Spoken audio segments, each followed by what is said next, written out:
Senator Christopher Bongo is recognized to sponsor the measure.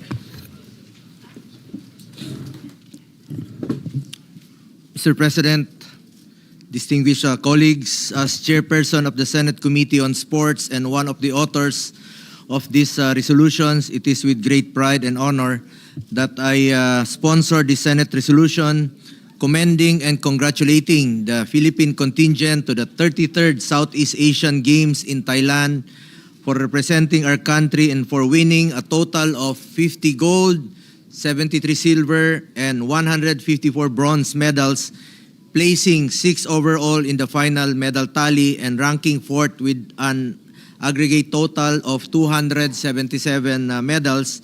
First of all, I would like to express my warm regards and sincere appreciation to the entire Philippine delegation which took part in the 33rd edition of the Southeast Asian Games.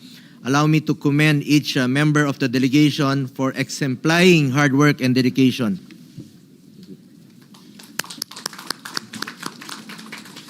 Dito po ang iba sa kanila, mga nanalo rin po ng ginto, silver at bronze.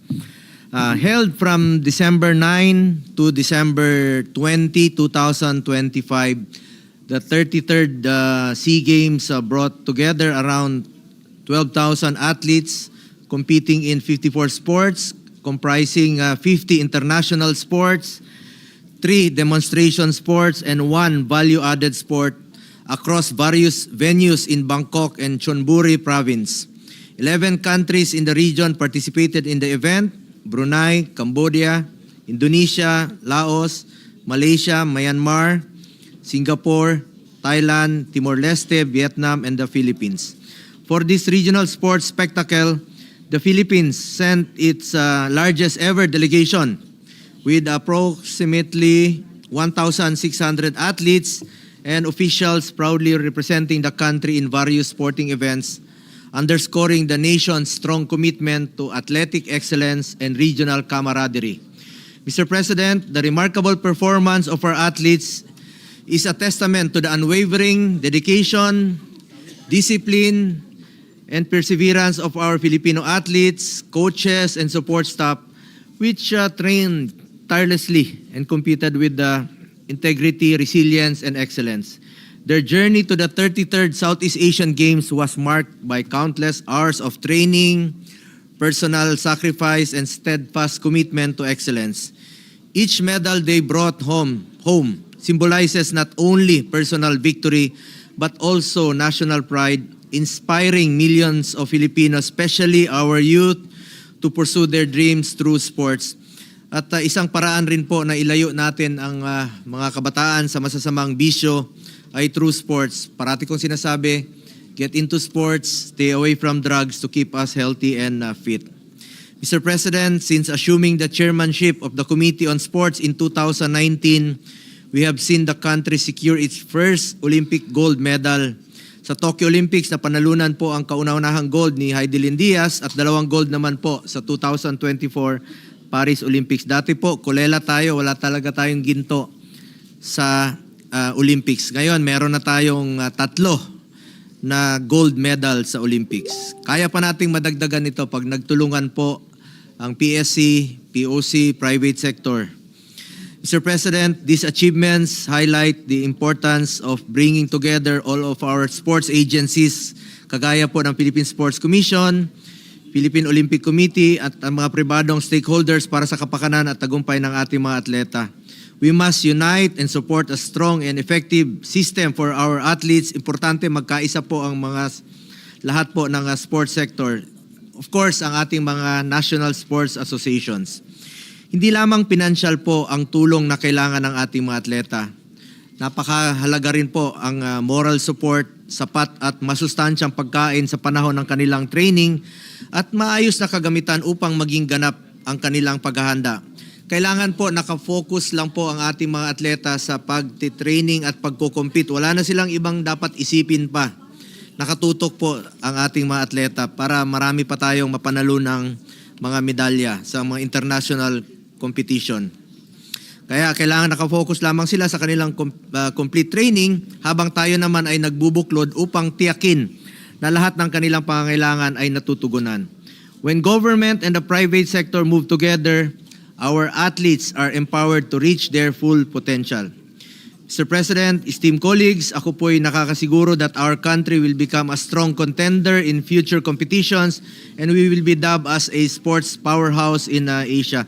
Congratulations rin po sa recent hosting po ng Philippine Tennis Association sa recently WTA 125 competition. Ito po yung Philippine Open na nakapag-promote not only tennis, no, but also tourism po para sa ating bansa na napakaganda naman po talaga ng Pilipinas na ipagmamalaki natin.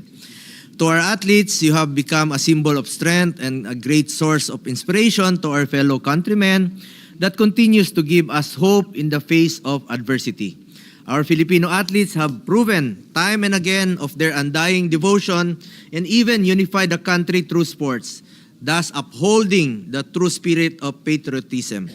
As your chairman of the Committee on Sports and on Youth, rest assured I will continue to pursue sports development programs and initiatives that will promote the welfare of our athletes to help restore our rightful place in the world of sports.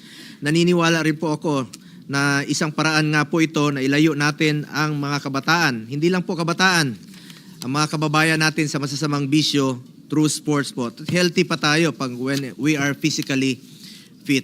At bilang sponsor po ng budget ng Philippine Sports Commission sa nakaraang 6 na taon, pinaglaban ko po talaga na mataasan ng kanilang budget dahil po para naman po ito sa ating mga atleta. Napakaliit po ng share ng PSC. Every year lang po. Kumbaga sa piece of sa cake, parang wala pang asukal doon sa icing yung share ng Philippine Sports Commission sa natatanggap nila sa national government. Kaya naman po masaya po ako. Worthy of note, Mr. President, is the Supreme Court's order directing PAGCOR and PCSO with finality na po ito na buo na po ang i-remit na full amount due to PSC nasa as mandated by law at inaasahan natin na malaking tulong po ito sa ating mga atleta at sa ating sports sector. At pakiusap ko lang po sa PSC, gamitin niyo po ang pondo ng bayan, ang PSDF, Philippine Sports Development Fund, sa tama at magagamit po ng ating mga atleta yung pera po ng gobyerno. Moreover, I strongly value the role of sports tourism in our country. Yan naman po ang priority ng ating chairperson at ng buong komisyon ng PSC ngayon. Aside from promoting sports, ay mapopromote rin po ang kagandahan ng ating bansa through sports tourism. By hosting and supporting sporting events, we showcase the Philippines as a premier destination for sports while inspiring our people, especially the youth, to engage in physical activities and strive for excellence. Muli, binabati ko po ang Philippine delegation sa 33rd SEA Games. Win or lose, pusong Pinoy ang panalo. Lumalaban talaga ang pusong Pinoy. Isang mainit na pagbati po sa inyong lahat at bawat isa sa inyo ay naging bahagi ng tagumpay ng ating bansa. Thank you, Mr. President. Mabuhay po ang ating mga atletang Pilipino. Andito po sila. Thank you. Majority Leader. Thank you, Mr. President. Mr. President, may I be allowed to also sponsor the said measure? If I may, Mr. President. Go ahead. Thank you. Please. Mr. President, I would like to join my colleagues in giving a big salute to all the athletes who proudly represented us in the 33rd Southeast Asian Games in Thailand. It is so exciting to see our young Filipino athletes excelling on such a large global platform, inspiring new generations of budding athletes back here in the Philippines. We celebrate not only their impressive medal haul of 50 golds, 73 silvers, and 154 bronzes, but we also celebrate their fierce determination, their hard work, and their commitment to showing the best of the Filipino spirit to the sporting world. Sayang, Mr. President, kung may arnis sana dyan, nadagdagan sana ng mga 5 gold yun. Sana. It makes me happy to see champs like Alex Ayala, EJ Obiena get rock star status among our people, and many of the other athletes that are there. Among our kids especially, that love these athletes. You cannot ask for a better role model, Mr. President, showing great discipline and passion for their sport and showing great love for our country. They represent us on big stages like the Southeast Asian Games. To the entire Philippine delegation, maraming salamat sa inyong lahat. We are so very proud of you and we will continue to support you in your athletic journey. Mabuhay po kayong lahat. Thank you.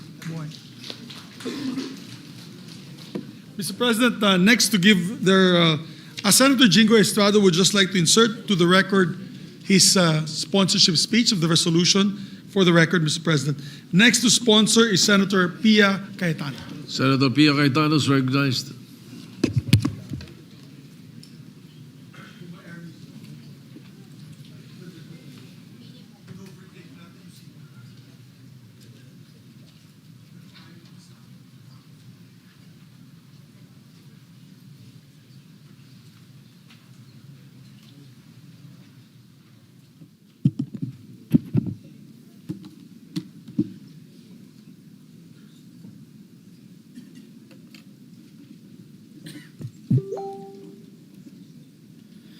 Mr. President, I rise to co-sponsor Senate Resolution number 210, taking into consideration 4 resolutions that I filed: Senate Resolution number 239, Senate Resolution number 240, Senate Resolution number 241, and Senate Resolution 242. I would like to begin by greeting our national athletes, coaches, and staff, and the entire Philippine Sports Commission family who are with us today and are back in training as we speak. As a former student athlete and also a national athlete, I know the sacrifices behind every medal and the weight of the flag on one's shoulder. Personally, I believe sports can transform lives. It molds character and teaches important values like discipline, determination, leadership, and teamwork.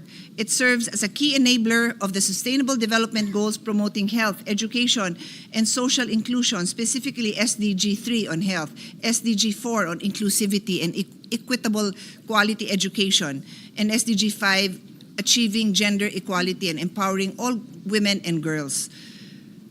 The 33rd SEA Games in Thailand saw the Philippines' largest delegation to date with over 1,600 strong. We finished 6th place overall with an impressive 277 medal haul, 50 gold, 73 silvers, and 154 bronzes, proving once again that the Filipino talent is world-class. I actually had the unique opportunity, Mr. President, to watch the games. Given that it ran for about 2 weeks, I think I was only there for 3.5 days, but 3.5 days was more than enough to inspire me, was more than enough to bring tears to my eyes in every single game that I watched. Our athletes continue to make history, Mr. President, and I'd like to mention a few. So, I have pictures, so let us wait for the pictures to load. There we go. So, nag-sprint din po ako para makarating dito sa pole vault event ni EJ Obiena. Kasi grabe, Bangkok is already known for their terrible traffic. But because of the SEA Games, it was even worse. So bumaba ako dun sa van na sinasakyan ko at iniwan ko yung driver at naglakad kami. Tapos nung alam namin kasi na malapit ng, nag-umpisa na si EJ and mabilis lang naman ng pole vault kasi talon. Pag hindi na nakatalon, hindi na naabot ng kalaban mo, di panalo ka na. So, nag-sprint na kami. Pagdating namin, nandun kami sa kabilang side ng napakalaking stadium. So, from the other side, nakita ko si AJ sa kabila. So, sprint na naman kami. And lo and behold, napanood ko yung ending. And as you all know, the rest is history. EJ is the gold medalist of the pole vault event. And then while I was there,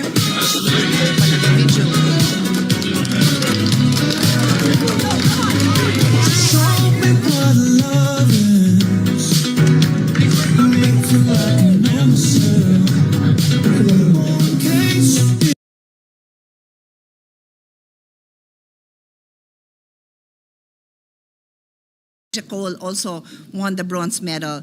I did not get a chance to watch John Cabang Tolentino, but I did have a chance to chat with him because he was there. I think he did the hurdles the day before, or at least before I got there. So John Cabang Tolentino shattered a 10-year-old record set by Thailand in 2015 in the 110 hurdles with a time of 13.66 seconds.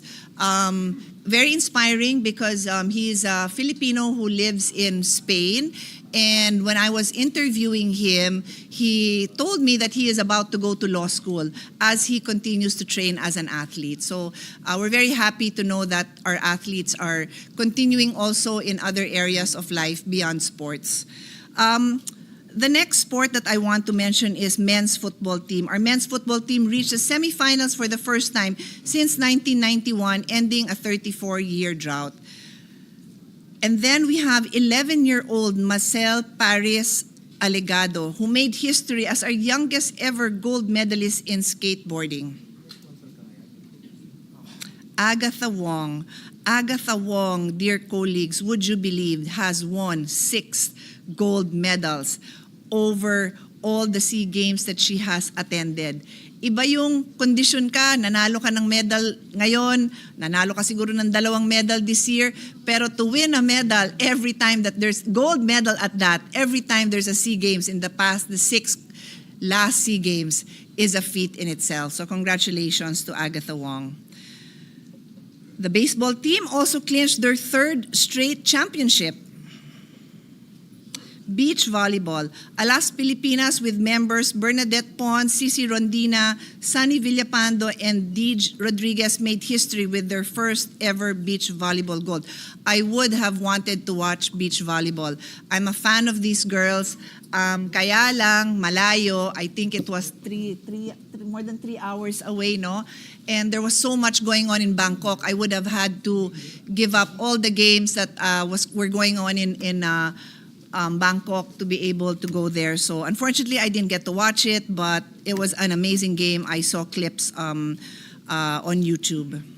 The triathlon team. The triathlon team is also very close to my heart because I am a triathlete. Sabi nila, if you do a triathlon once a year, you can call yourself a triathlete. If you do an Ironman, which is 3.8 kilometer swim, 180 kilometer bike, and 42 kilometer run, you do it once and you can call yourself a triathlete for life. So therefore, I am a triathlete for life as I have done an Ironman. So this triathlon team is so close to my heart. They asserted absolute supremacy with a historic 3 gold medal sweep in a single day. Kira Ellis, and I had hoped that my team would be able to show a photo. That's her on the right bottom corner. Won 2 or 3 golds, if I'm not mistaken. She also won the youth championship, I think, barely a year ago. But I wanted to show a photo because her first ever triathlon was in my event when she was 3 years old. I have an event in memory of my son who passed away he passed away because he had a rare chromosomal disorder, but for many years I hosted a 12-hour event in his memory. It's called Gabriel Symphony.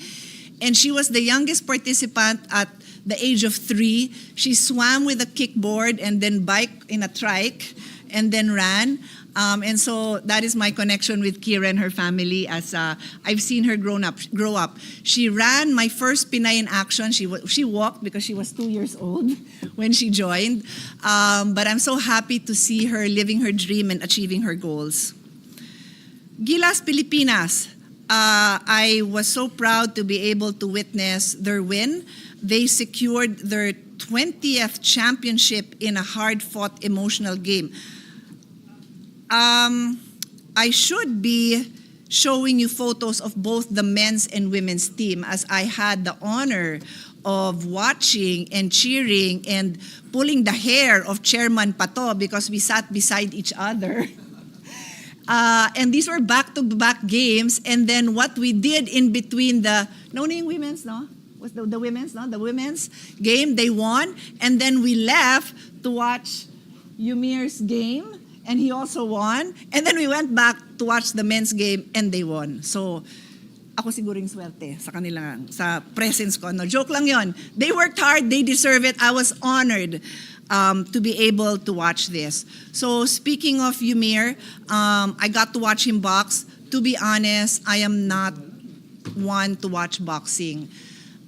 Natatakot ho ako na makita yung mga atleta natin na sumusugod at nakikipagbakbaka na alam ko may potential na masaktan sila. So I don't really watch. Pero kasi pag yung mga players na natin, sabi ko, if they can show up, to fight in the game, then I can show up to cheer. So I got to watch a couple of them, including Olympian Ira Villegas, who brought home the silver or bronze, Ira? Bronze? Bronze. And then yun nga, napanood ko si Yumir. Wow, what a show. I don't know how many of you know, but many of us were not happy with the officiating in Thailand. And despite the many amazing boxers that we have, many of them were practically sure wins. Unfortunately, they did not make it, but Yumir did. And Yumir, dear colleagues, is a 5-time gold medalist, winning a gold every time he joined the SEA Games since 2015. So what an honor to watch you, Yumir. This momentum of excellence continued as we look at the individual record breakers who stood out among the best in the region. Swimmer Kyla Sanchez. Recognizing the queen of the pool, Kyla Sanchez, who entered 8 events and won a medal in every single one of them, 3 golds and 5 silvers, makes her the most bemedaled and top-performing Filipino athlete in the 2025 Games. Her performance was a masterclass in discipline. She has shown our youth that excellence is not an accident, it is a habit. And our tennis player, Alex Ayala. I had the pleasure of watching her. I watched her play in her mixed doubles with Australian youth champion Nino Alcantara. They won a bronze. And then she went on to play in the individual women's, where she brought home the gold, bringing pride and joy to all of us. Everybody, all the nationalities who watch Alex enjoy watching her play. She ended a 26-year drought and became the 3rd Filipina in the history to win the women's singles gold. Now, one of my other favorite teams, the Philippine Women's National Football Team. Huwag kayo magtatampo kung may favorite ako. It's just that isa lang yung katawan ko. So yun na lang yung naging exposure ko sa buhay. Pero bata pa naman ako, so may chance pa akong manood pa sa iba pang mga sports. It just so happened that my daughters are football players. They played for UP, and so marami dun sa Philippine team nakilala ko, and then I was head of delegation of the Philippine team that made it to the World Cup in New Zealand. That's why kilala ko ang karamihan ng players, and that's why close po sila sa akin. And they made a historic win. The first time ever in our history, the Philippine women's national team for football captured the gold medal for women's football, emerging as the champions of Southeast Asia. I have watched these women break barriers from their qualifying matches in the regional tournaments to the World Cup, and then now. They showed us that with unwavering dedication, no goal is ever out of reach. They have redefined what is possible for every young girl in our country. I would not want to close, Mr. President. Panoodin muna natin.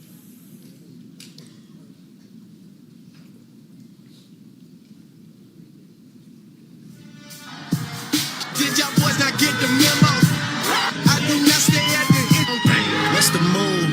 Can I tell the truth? If I was doing this for you, then I have nothing left to prove. Nah, this for me though.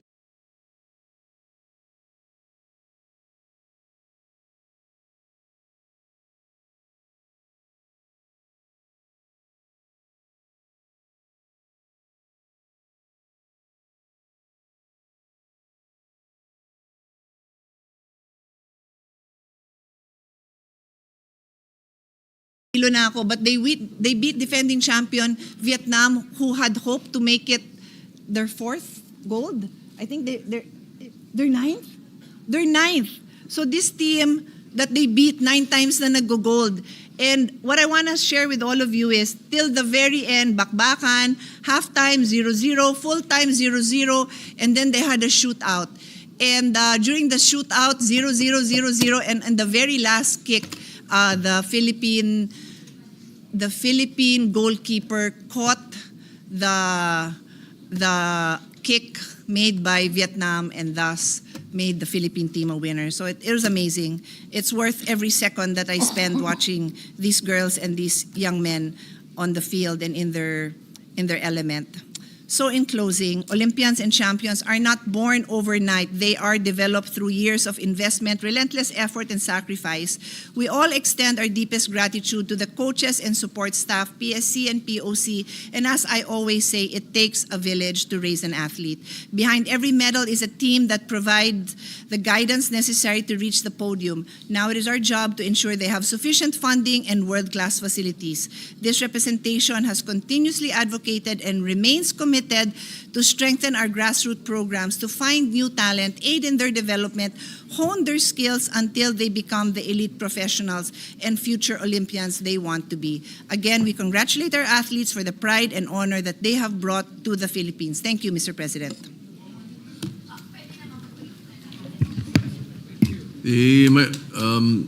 Senator Joel Villanueva is recognized. Thank you, Mr. President. Mr. President, dear colleagues, bilang isa po sa may akda ng Senate Resolution number 255, ako po ay lubusan na nalulugod at buong pusong nagpupugay sa ating mga atletang itinaas ang ating bandila sa nakaraang 33rd Southeast Asian Games na ginanap sa Thailand nitong Disyembre. Ginoong Pangulo, nagpakitang gilas po ang ating mga atleta at nakipagsabayan sa best of the best ng Southeast Asia. At dahil po dito, sila ay nag-uwi ng kabuuang 277 na medalya. 50 ginto, 73 na pilak, 154 na tanso. Mr. President, this is the largest overseas medal haul in the history of the Philippines. And at the SEA Games, Mr. President, a feat, Mr. President, that deserves the highest commendation. Please allow me to mention a few of our most remarkable triumphs in the 2025 regional meet. A record-setting 4-peat in the pole vault by fellow Tomasian, EJ Obiena. Outstanding performance by swimmer Kyla Sanchez, who was here last time, Mr. President, who represented the Philippines in the Games for the first time and secured 3 golds and 5 silvers. The Gilas Pilipinas, kung may favorite si Ate Senpia, ang favorite ko syempre yung basketball, yung Gilas Men's and Women's Pilipinas na pinanood po natin lahat ng laro. They defended and reclaimed their crowns. Congratulations. Si April, nakita ko kanina. Nandyan po sa gallery, Mr. President. Historic achievements in volleyball with the women's beach volleyball team composed of Cici Rondina, another fellow Tomasian, Mr. President, Bernadette Pons, Dij Rodriguez, and Sunny Villapando, claiming the nation's first ever gold in the event, and the men's volleyball squad earning a well-deserved bronze. The Blue Boys and Blue Girls dominated softball. Who can forget Alex Ayala ended a 26-year title drought in women's singles tennis. The men's baseball team struck gold for the 3rd straight time and 4th overall for the country. My fraternity brother, Yumir Marshall, claimed his 5th career SEA Games gold medal. We're proud of you, Brad. Our women's football team clinched our historic first ever gold in the regional meet. And of course, the raw inspiration shown by our youngest gold medalist, the 11-year-old skateboarder Mazel Alegado, whose victory reminds us that excellence knows no age. Across various sports, Mr. President, from practical shooting to gymnastics, triathlon to modern pentathlon, and many more, our athletes captivated the world with their record-setting performances and unwavering commitment to excellence. Kaya naman po, Ginoong Pangulo, sa ating mga atleta, taos-puso po ang ating pasasalamat. Ang inyo pong ipinamalas ay hindi lamang husay sa laro, kundi disiplina, tiyaga at pananalig. Sa bawat pagsubok, pinili po ninyong magpatuloy. Sa bawat hamon, pinili po ninyong maniwala sa inyong sarili, sa inyong koponan, at sa Diyos na nagbigay ng lakas sa ating lahat. We'd also like to thank and commend all the coaches, Mr. President, all the trainers, support staff, mga PTs, therapists, Mr. President, and even their families as well. As the Philippine Olympic Committee, nais nating pasalamatan ang Philippine Sports Commission sa pangunguna ni Chairman Pato Gregorio, whose sacrifices and encouragement made these victories all the more possible. Muli, Ginoong Pangulo, saludo po kaming lahat sa inyo. Dear athletes, congratulations and may you continue to shine brightly in the global sporting arena. Mabuhay ang mga atletang Pilipino. Maraming salamat, Ginoong Pangulo, and may God bless us all. Thank you very much, Mr. President. Yes, Mr. President, Majority Leader. before I move to adopt the Senate resolution, may I be allowed to just make an amendment, Mr. President, if I may?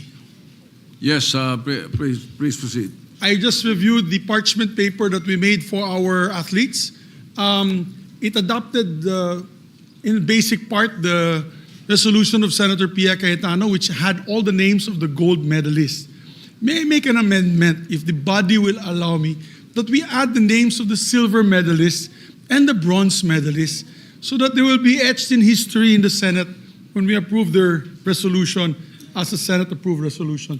So, I so move, Mr. President, if that amendment will be accepted by the whole body. Yes. Any objection? Hearing none, the motion is approved. Thank you. So lahat ng pangalan po ng nanalo, I think 277 of them will be in this approved Senate resolution. The only hitch, Mr. President, is when we do the photo opportunity, that will not be, what they're holding is not going to be the official. We will just have to give them one by one. Later on, the approved amended version with all their names, Mr. President. So just for the photo op later on, we'll just ask them to hold the parchment paper, but later on we'll have to replace it with another approved Senate resolution with all the names of the winners. So, Mr. President, with that, Well, although we have already signed all their copies, but yes, we can do that. kaya mo yan, Mr. President, 277 In signatures re-enrolled lang yan. copy, we will make sure that it's in the enrolled copy.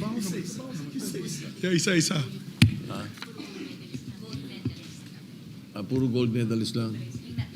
Yeah, kasi Yung na yun present, po, yung mga puro present, gold medalist oo, lang. oo. Kawawa Yes, naman okay. naghirap.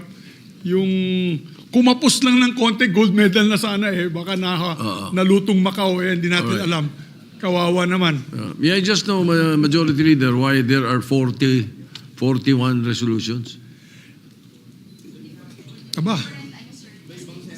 Iba-iba nag-file, Mr. President. Okay. Tapos individual So, ginawa. individual. The Yes, others po. are individual resolutions. All right? Yes. Actually, many lobbied to me, Mr. President, mga kaibigan natin, mga NSA. Alam naman ni Chairman Pato, marami tayong kaibigan na NSAs. And they said, kung pwede, solo resolution, solo.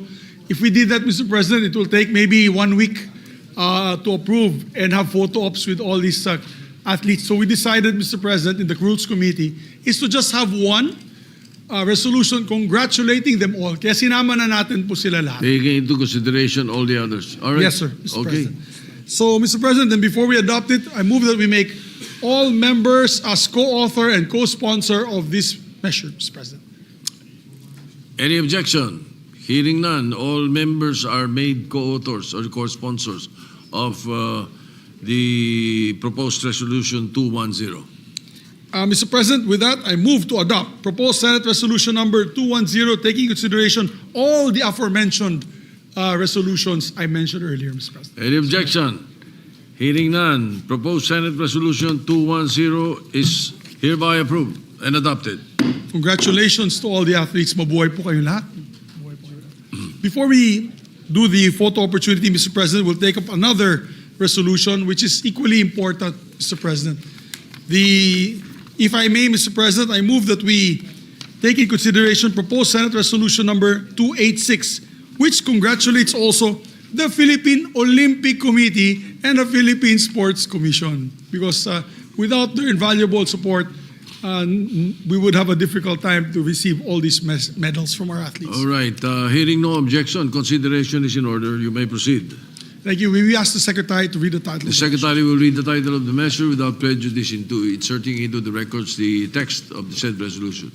Resolution commending and congratulating the Philippine Olympic Committee, the Philippine Sports Commission for the exemplary leadership, support, and contribution to the successful participation of the Philippine delegation in the 33rd Southeast Asian Games held in Thailand from 9 to 20 December 2025.